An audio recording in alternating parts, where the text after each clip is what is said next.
The executive building of Morrison Manufacturing had been in our family for 37 years. My grandfather built it from a single machine shop into a multi-state operation producing precision components for the aerospace industry. Walking through the lobby, past the portrait of him in his work coveralls, I always felt the weight of that history. Today I felt something different. "You're late," my brother Derek said as I entered the conference room on the third floor.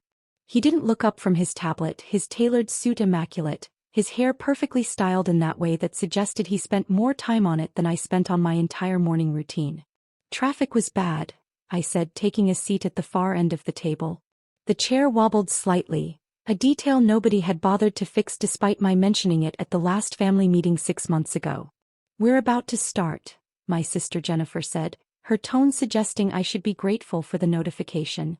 She sat beside our mother at the head of the table, both of them wearing matching designer blazers like some kind of corporate uniform. My mother, Patricia Morrison Reed, looked at me with that expression I'd seen countless times over the past 28 years. The look that said I was there out of obligation, not necessity. The look that reminded me I was adopted, that I wasn't really part of the legacy even though the family name was technically mine. "Now that everyone's here," Mom said, emphasizing the word everyone with just enough edge to make her point clear, "we can discuss the acquisition offer from Tecton Industries." Around the table sat the key players in what my family considered their empire. My stepfather Richard, who'd married into the business 12 years ago and acted like he'd built it himself. My uncle James, my mother's brother, who handled operations. My aunt Carol, who ran human resources.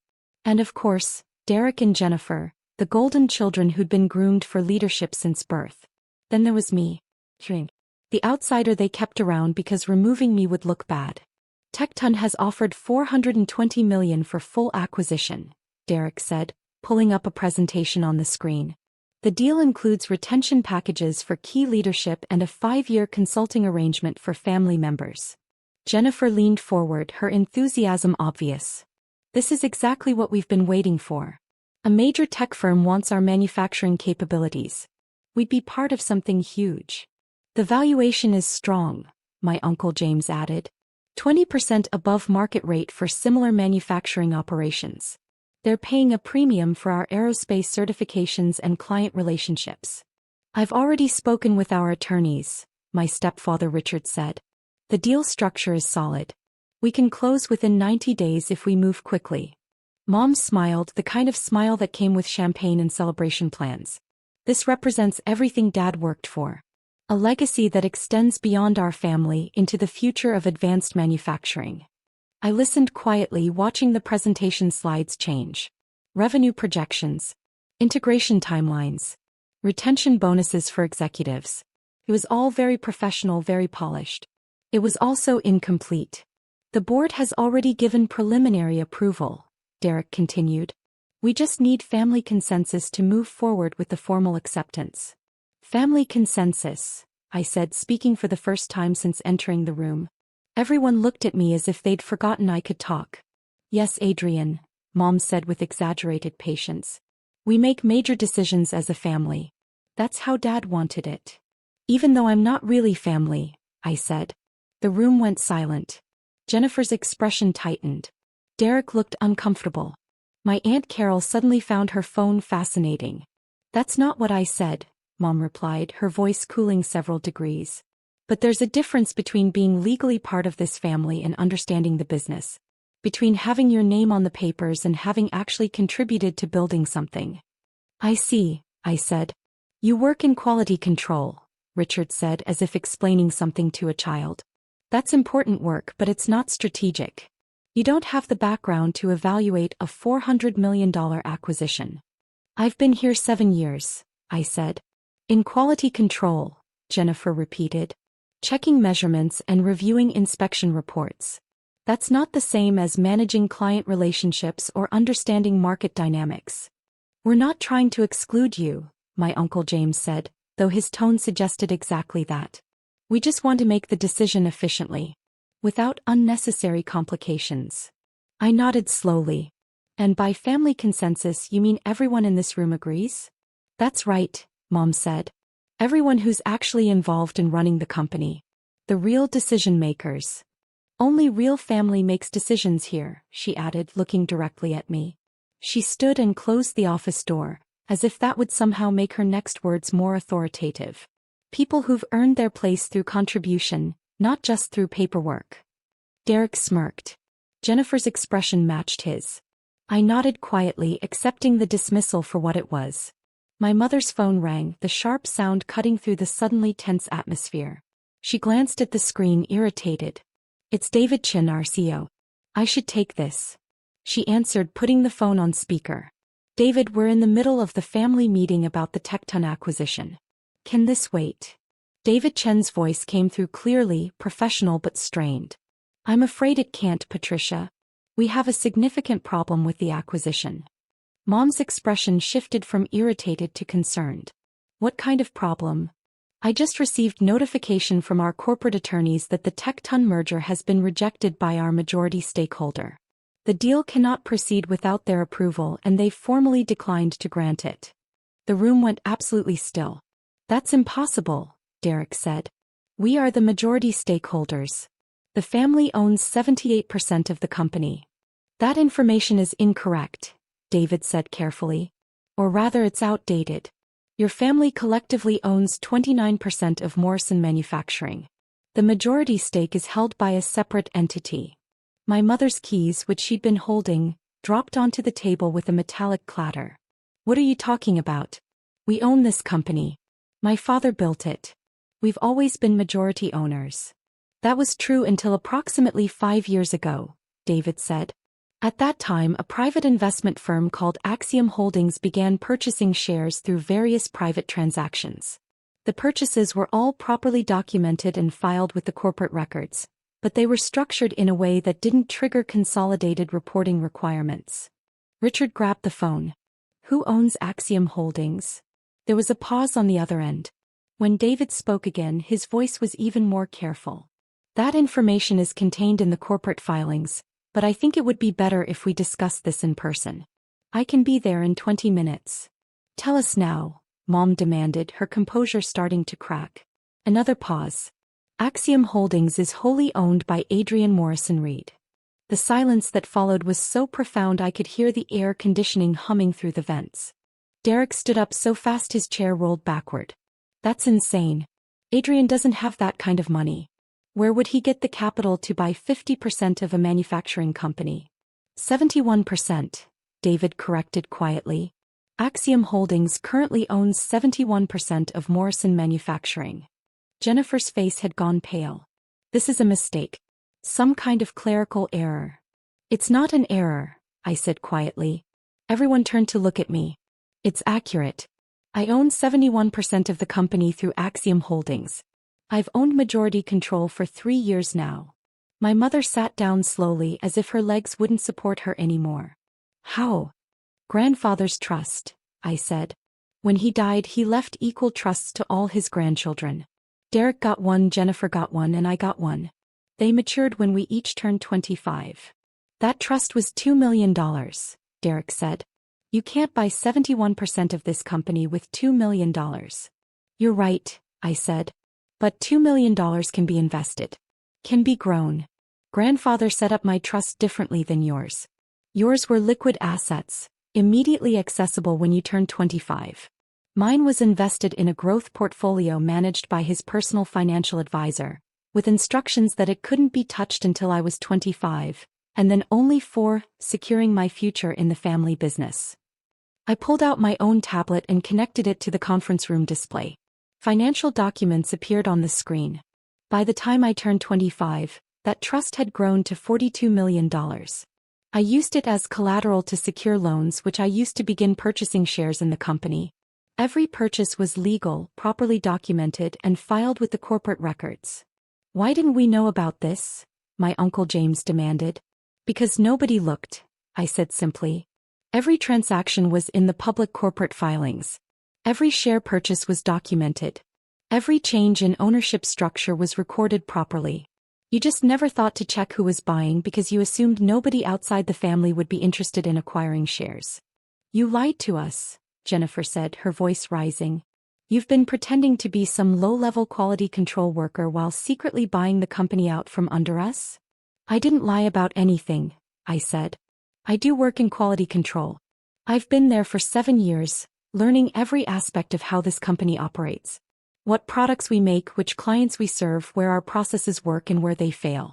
I never pretended to be anything other than what I am. Mom found her voice, though it came out strained. You deliberately deceived us. Working in that department, acting like you were just another employee. I am an employee, I said.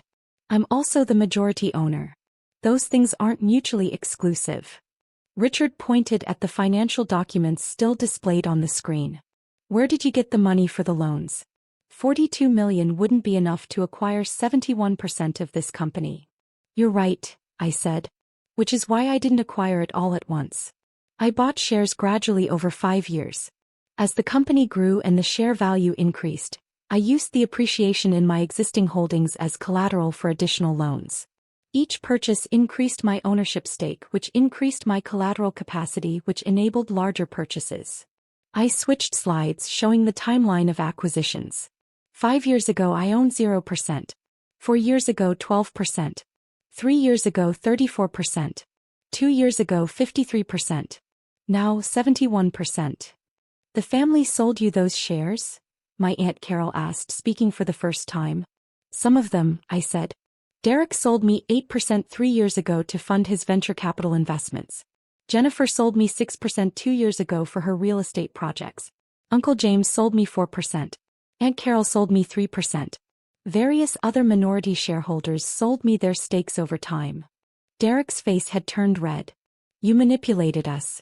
You knew we needed capital for other investments. I made fair offers for shares you were willing to sell, I said. Every transaction was at market rate or above.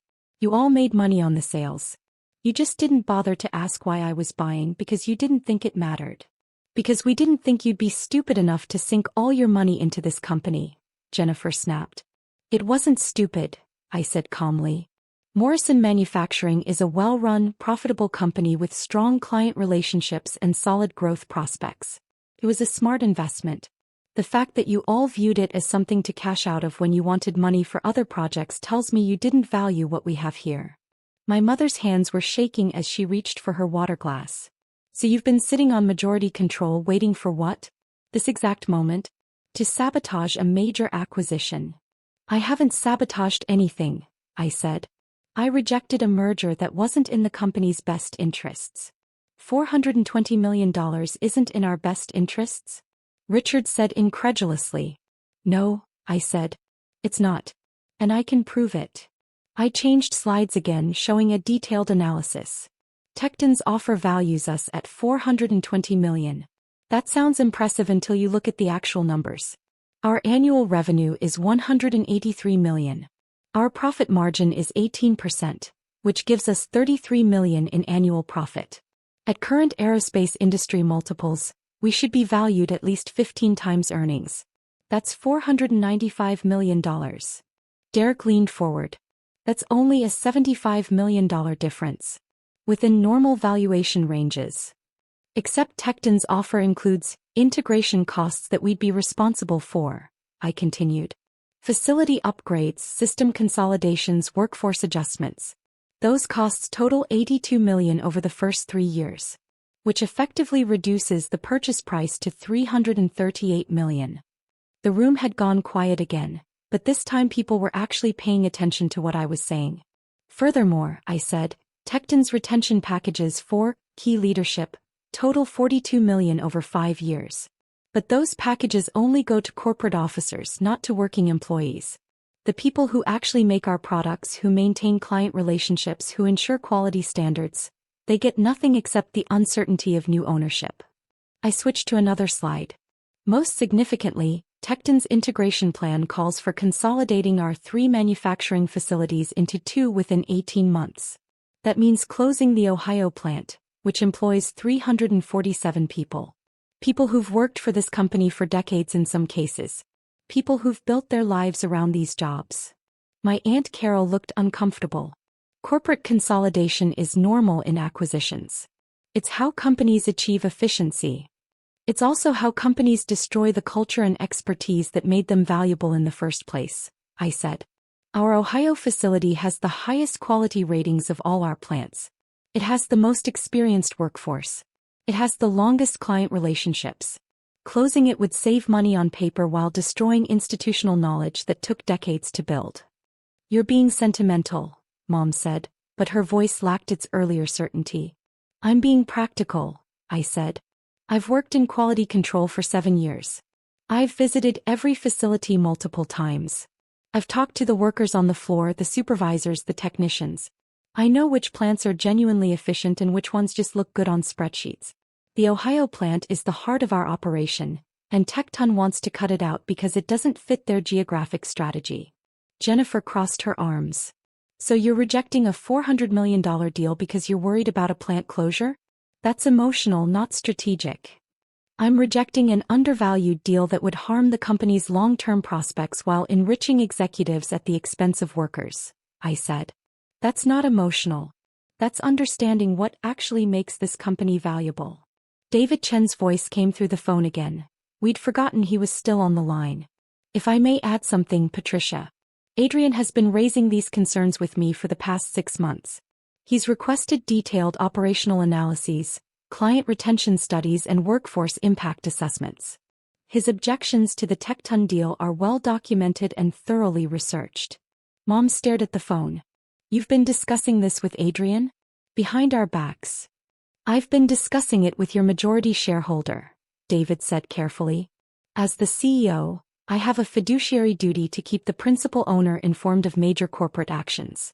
Adrien has that right. We're the family, Richard said, his voice tight. We're supposed to make these decisions together.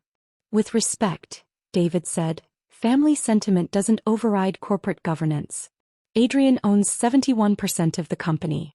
His approval is legally required for any major transaction. That's not optional. Derek stood up, pacing now. This is insane. You can't just reject the deal because you think the valuation is low. Tecton isn't going to negotiate. This is their final offer. Then they can keep it, I said. Morrison Manufacturing isn't for sale at that price. You're costing us millions, Jennifer said, her voice rising to almost a shout. This is the opportunity of a lifetime and you're throwing it away because of what? Pride? Some misguided loyalty to factory workers. I'm protecting the company, I said. And yes, I'm protecting the workers who actually make it function. The people you've never bothered to meet or talk to because you were too busy having lunch meetings and attending industry conferences. My mother stood up, her composure finally cracking completely. How dare you? I built this company with your grandfather. I've given my life to this business. And you, adopted out of charity when you were 3 years old, have the audacity to tell me I don't care about it. The words hung in the air like smoke from a gun. There it is, I said quietly. Adopted out of charity. Not real family. Not someone who actually belongs here. That's not what I meant, Mom said, but her face showed she knew exactly what she'd meant. It's exactly what you meant, I said. It's what you've all meant for 25 years. I'm the outsider. The one who doesn't really belong. The one who should be grateful to even be in the room. I stood up, gathering my tablet. Well, here's the reality. I'm the majority owner of this company. I have been for 3 years. Every major decision made in that time should have had my approval. Want to know how many times you consulted me? 0. How many board meetings I was invited to? 0. How many strategic planning sessions included me? 0. Because you worked in quality control, Derek said desperately. You never indicated you wanted to be involved in management. I own 71% of the company, I said, letting the words hang heavy. My involvement isn't optional. It's legally required. But you all were so convinced I was insignificant that you never bothered to check the corporate ownership records. Never bothered to ask why I was buying shares. Never bothered to wonder if maybe, just maybe, the adopted kid might actually be building something. My Uncle James cleared his throat. What happens now? Now, I said, we're going to restructure how this company is run. David, I need you to schedule a formal board meeting for tomorrow morning. Full board attendance required. Understood, David said through the phone. You can't restructure the board, Richard said. We have voting rights. You have voting rights on your 29% of the shares, I said. I have voting rights on my 71%. The math isn't complicated. Mom sank back into her chair. You're going to take over the company. Push us out. I'm going to ensure the company is run properly, I said. Whether that includes you depends on whether you can accept that I'm actually in charge. That I'm not just the adopted kid you keep around out of obligation. This is because we didn't treat you like family? Jennifer said. You're destroying our legacy out of spite? I'm not destroying anything, I said. I'm protecting the legacy grandfather built. The one he trusted me enough to give me the resources to preserve. He knew exactly what he was doing when he structured my trust differently than yours. He wanted someone who would value the company itself, not just what it could be sold for. I walked toward the door then paused. The board meeting is at 9 a.m. tomorrow. I expect everyone to attend. We'll be discussing management restructuring, operational priorities, and the company's direction going forward. Come prepared to actually listen for once. I left the conference room and walked down the hallway, past the executive offices with their mahogany furniture and expensive art. Past the reception area where Linda had worked for 20 years and always remembered to ask about my day. Past the break room where I'd had lunch with the third shift supervisors and learned more about our operations than a dozen strategic planning meetings could teach. My phone started ringing before I reached the elevator. Mom's number. Then Derek's. Then Jennifer's. I let them all go to voicemail. Instead, I called Marcus Howell, the attorney who'd been helping me structure the Axiom Holdings acquisitions for the past 5 years. He answered on the second ring. Adrien, I assume they found out? David Chin told them on a conference call, I said. It went about as well as expected. Do you need me there for the board meeting tomorrow? Yes, I said. Bring all the corporate governance documents. Articles of incorporation, bylaws, shareholder agreements. I want everything crystal clear. Understood. For what it's worth, you handled this correctly. The Tecton deal was undervalued and the operational impacts would have been severe. Tell that to my family, I said. They're not going to see it that way for a while, Marcus said. But you did the right thing. Your grandfather would be proud. I hung up and stepped into the elevator. My reflection in the polished doors showed a man in work clothes. Jeans, a company polo shirt, safety boots. I looked like exactly what I was. Someone who'd spent 7 years on factory floors learning how things actually worked. But I was also the majority owner of a $183 million a year manufacturing company. Those two things weren't contradictory. They were complementary. The elevator reached the ground floor and I walked out into the lobby. Past grandfather's portrait. He was smiling in the picture, wearing his coveralls, standing in front of the original machine shop. A man who built something real, something lasting. I stopped and looked at the portrait for a long moment. I hope you knew what you were doing, I said quietly. Trusting me with this. My phone buzzed with a text from David Chin. Boardroom reserved for 9 a.m. tomorrow. Full board confirmed attendance. IT has prepared all the corporate records you requested. We'll have them ready by 8 a.m. I texted back, thank you. See you then. Another text came through, this time from Jennifer. We need to talk about this. You're making a huge mistake. The family built this company. You can't just take it over. I typed a response. The family sold me 71% of the company. I didn't take anything. You gave it to me because you needed money for other investments. Those were your choices, not mine. Her response was immediate. We didn't know you were trying to take control. I wasn't trying to take control, I wrote back. I was investing in the company grandfather built. The fact that you saw that as a threat instead of a commitment tells me everything I need to know about your priorities. I put my phone away and walked out to the parking lot. My truck was parked in the employee section, between Carlos from machining and Jennifer from assembly.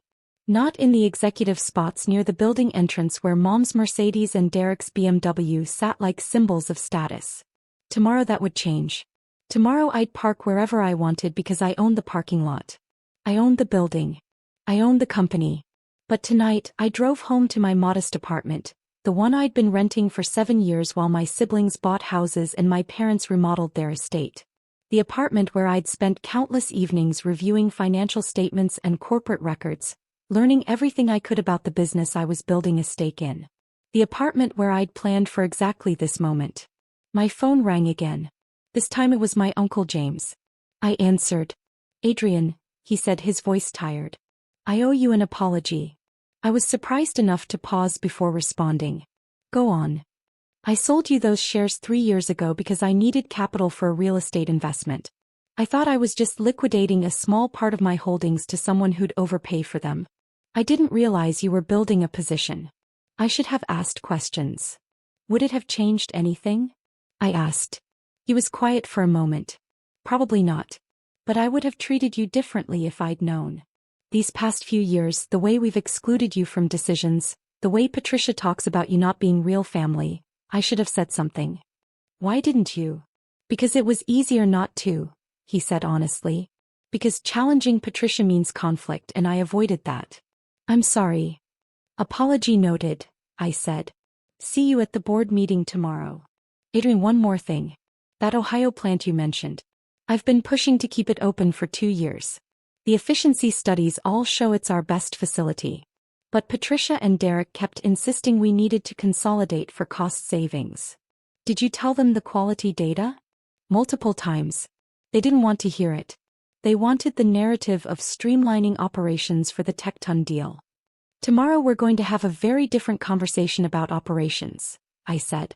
One based on actual data instead of what makes for good press releases. After we hung up, I sat in my truck in the apartment parking lot for a long time, thinking about what came next. The board meeting tomorrow would be contentious.